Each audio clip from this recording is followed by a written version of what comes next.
തലസ്ഥാന നഗരം പിടിച്ചെടുത്തിരിക്കുന്നു BJP. വലിയൊരു അഭിമാന കുതിപ്പാണ് BJP തിരുവനന്തപുരത്ത് ഉണ്ടാക്കിയിരിക്കുന്നത്. തിരുവനന്തപുരം കോർപ്പറേഷനിൽ ഇനി BJPയുടെ മേയറായിരിക്കും ഭരണം നടത്തുക. ഇതാദ്യമായാണ് തിരുവനന്തപുരം കോർപ്പറേഷൻ LDFനെ കൈവിടുന്നത് എന്ന പ്രത്യേകതയുണ്ട്. ആ രീതിയിൽ BJPയുടെ അട്ടിമറി വിജയം അവിടെ ഉണ്ടായി എന്ന് തന്നെ പറയേണ്ടിയിരിക്കുന്നു. BJP പ്രവർത്തകരെ പ്രധാനമന്ത്രി നരേന്ദ്രമോദി അഭിനന്ദിച്ചു. LDFനെയും UDFനെയും ജനം മടുത്തു എന്നും പ്രധാനമന്ത്രി പറഞ്ഞു. അതുമായി ബന്ധപ്പെട്ട എക്സ്പോസ്റ്റാണ് ഇപ്പോൾ പ്രേക്ഷകർ കാണുന്നത്. നരേന്ദ്രമോദി നടത്തിയ എക്സ്പോസ്റ്റിൽ അത് കൃത്യമായി പറയുന്നു. നിയമസഭയിലേക്കുള്ള ചൂണ്ടുപലകയാണ് BJP നേതാക്കൾ പാർട്ടിയുടെ നേതൃത്വത്തെ വിശേഷിപ്പിച്ചത്. ആ പ്രതികരണങ്ങൾ കൂടി കാണാം. BJP NDAക്ക് കിട്ടിയ ഒരു വലിയൊരു മുന്നേറ്റം ആണ് നമ്മൾ ഇന്ന് കാണുന്നത്. അതിനുവേണ്ടി ഞാൻ പാർട്ടിയുടെ പേരിലും എല്ലാവരുടെ പേരിൽ വോട്ടർമാർക്ക് എല്ലാവർക്കും നന്ദി പറയുന്നു.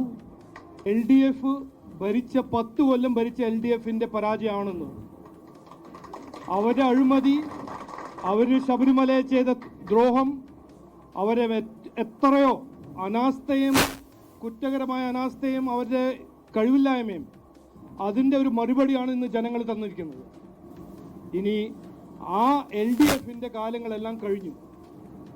കേരള രാഷ്ട്രീയത്തിൽ LDFും UDFും മാത്രമല്ല, ഒരു മൂന്നാം ബദലിനും ശക്തമായിട്ടുള്ള സാന്നിധ്യമുണ്ട്.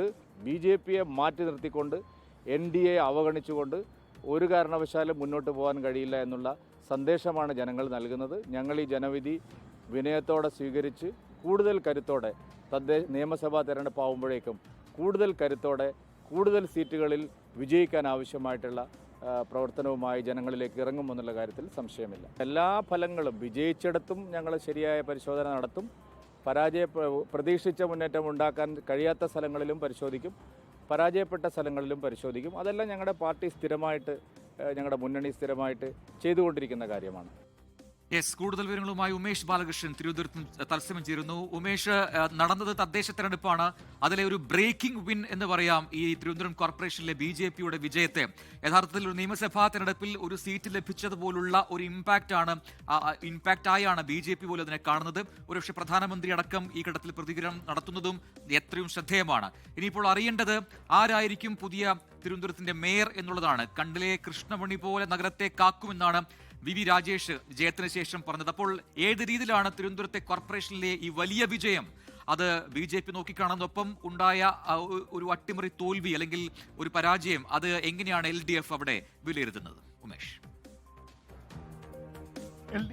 LDFന് തികച്ചും അപ്രതീക്ഷിതമായിരുന്നു ഇത്രയും വലിയൊരു കനത്ത തോൽവി. ഒരുപക്ഷെ കേവല ഭൂരിപക്ഷം ഒരു മുന്നണിക്കും ലഭിക്കില്ല എങ്കിലും ഏറ്റവും വലിയ ഒറ്റക്കക്ഷിയായി LDFന് മാറാനാകുമെന്നുള്ള പ്രതീക്ഷ LDF ക്യാമ്പുകൾക്കുണ്ടായിരുന്നു. പക്ഷേ BJP വലിയ മുന്നേറ്റം നടത്തിയിരിക്കുന്നു. ഇപ്പോൾ 50 സീറ്റിൽ NDA സഖ്യം വിജയിച്ചിരിക്കുന്നു. അതായത് 100 സീറ്റുകളിലാണ് ഇലക്ഷൻ നടന്നത്. 101 വാർഡുകൾ ഉണ്ടെങ്കിലും ഒരു വാർഡിലെ ഇലക്ഷൻ മാറ്റിവെക്കാനുണ്ടായത്. അങ്ങനെ 100 സീറ്റുകളിൽ പകുതി സീറ്റുകൾ നേടിയിരിക്കുന്നു. കേവല ഭൂരിപക്ഷത്തിന് ഒരു സീറ്റിന്റെ മാത്രം ഒരു പിന്നിലാണ് നിൽക്കുന്നത്. സ്വാഭാവികമായും ഏറ്റവും വലിയ ഒറ്റക്കക്ഷി ഇപ്പോൾ NDA ആയിരിക്കുന്നു. NDA ഒറ്റകക്ഷി ആയതുകൊണ്ട് തന്നെ അവർ കോർപ്പറേഷൻ ഭരണവുമായി ബന്ധപ്പെട്ടുള്ള തയ്യാറെടുപ്പുകൾ ആരംഭിച്ചിട്ടുണ്ട്. 2 സ്വതന്ത്രർ വിജയിച്ചിട്ടുണ്ട്. അവരുടെ കൂടി പിന്തുണ നേടിക്കഴിഞ്ഞാൽ സ്വാഭാവികമായി അവർക്ക് കോർപ്പറേഷനിൽ മേയറേയും ഡെപ്യൂട്ടി മേയറേയും അടക്കമുള്ളവരെല്ലാം വിജയിപ്പിച്ചെടുക്കാവുന്ന സാഹചര്യം നിലവിലുണ്ട്. ഒരുപക്ഷെ 2015 കോർപ്പറേഷൻ തെരഞ്ഞെടുപ്പിൽ വലിയൊരു മുന്നേറ്റത്തോടു കൂടി BJP തിരുവനന്തപുരത്ത് വരുന്നത്. അന്ന് 2ാം സ്ഥാനത്തേക്ക് കോൺഗ്രസിനെ ഉൾപ്പെടുന്ന UDFനെ 3ാം സ്ഥാനത്തേക്ക് തള്ളിക്കൊണ്ട് 2ാം സ്ഥാനത്തേക്ക് അന്ന് UDF വരുമ്പോൾ NDA വരുമ്പോൾ 35 സീറ്റിന്റെ പിന്തുണയുണ്ടായിരുന്നു.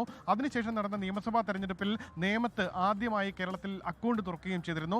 അതേ ആത്മവിശ്വാസം തന്നെയാണ് ഇപ്പോഴും BJP നേതൃത്വം പങ്കുവയ്ക്കുന്നത്. പ്രത്യേകിച്ച് നഗരസഭ ഉൾപ്പെടുന്ന 4 പ്രധാന നിയമസഭാ മണ്ഡലങ്ങൾ, അത് വട്ടിയൂർക്കാവാകട്ടെ, നേമമാകട്ടെ, കഴക്കൂട്ടമാകട്ടെ, ട്രിവാൻഡ്രം സെൻട്രൽ ആകട്ടെ, ഇവിടെയെല്ലാം കൃത്യമായ ഭൂരിപക്ഷം നേടാൻ NDAക്ക് കഴിഞ്ഞിട്ടുണ്ട്. അതിൽ തന്നെ നേമത്തും വട്ടിയൂർക്കാവും ഒപ്പം കഴക്കൂട്ടത്തുമെല്ലാം മൃഗീയ ഭൂരിപക്ഷമാണ് നേടിയിരിക്കുന്നത്. സ്വാഭാവികമായി നിയമസഭയിലേക്കുള്ള ഒരു ചുണ്ടുപലകയായി കൂടി NDA ഇതിനെ കാണുന്നുണ്ട്. എന്തായാലും ഇതിൽ ആര് മേയറാകുമെന്നുള്ള ചോദ്യം ഏറ്റവും നിർണായകമാണ്. നിലവിൽ ശ്രീലേഖ, മുൻ DGP ശ്രീലേഖയെ BJP തുടക്കത്തിൽ തന്നെ മുന്നിൽ നിർത്തിയിരുന്നു.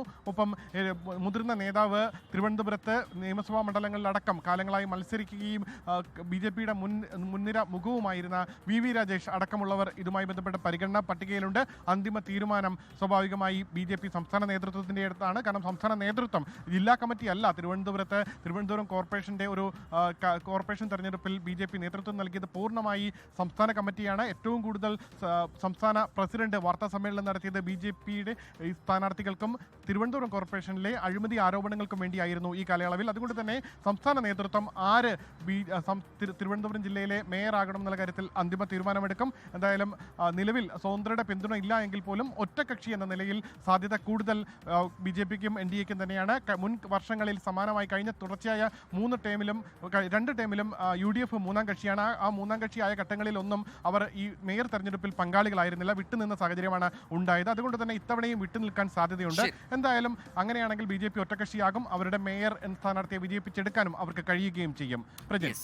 രാജ്യത്ത് തന്നെ ഏറ്റവും പ്രായം കുറഞ്ഞ കോർപ്പറേഷൻ മേയർ എന്ന രീതിയിലാണ് കഴിഞ്ഞ തവണ ആര്യ രാജേന്ദ്രൻ നേതൃത്വത്തിൽ അവിടെ LDF ഭരണത്തിലേറിയത്. പക്ഷേ ആ ഭരണത്തിനെതിരെയുള്ള വികാരം ഇത്തവണ ഉണ്ടായി എന്ന് BJP പറയുന്നു. വലിയ വിജയം, അട്ടിമറി വിജയം BJPക്ക് ഇത്തവണ തിരുവനന്തപുരം കോർപ്പറേഷൻ ഉണ്ടാക്കിയെടുക്കാൻ കഴിഞ്ഞു എന്നുള്ളതാണ് ഏറ്റവും പ്രധാനപ്പെട്ട വാർത്ത. ഇനിയിപ്പോൾ ആരായിരിക്കും അവിടുത്തെ പുതിയ മേയർ എന്നതിലെ രാഷ്ട്രീയ കൗതുകം തുടരുകയാണ്. ലോകത്തെവിടെയായാലും ഏത് സമയത്തും 24 വാർത്തകളും ഓഗ്മെന്റഡ് റിയാലിറ്റി പാക്കേജുകളും എക്സ്പ്ലെയിനറുകളും വിശദമായി കാണാൻ ഞങ്ങളുടെ YouTube ചാനൽ നിങ്ങൾക്ക് സബ്സ്ക്രൈബ് ചെയ്യാം.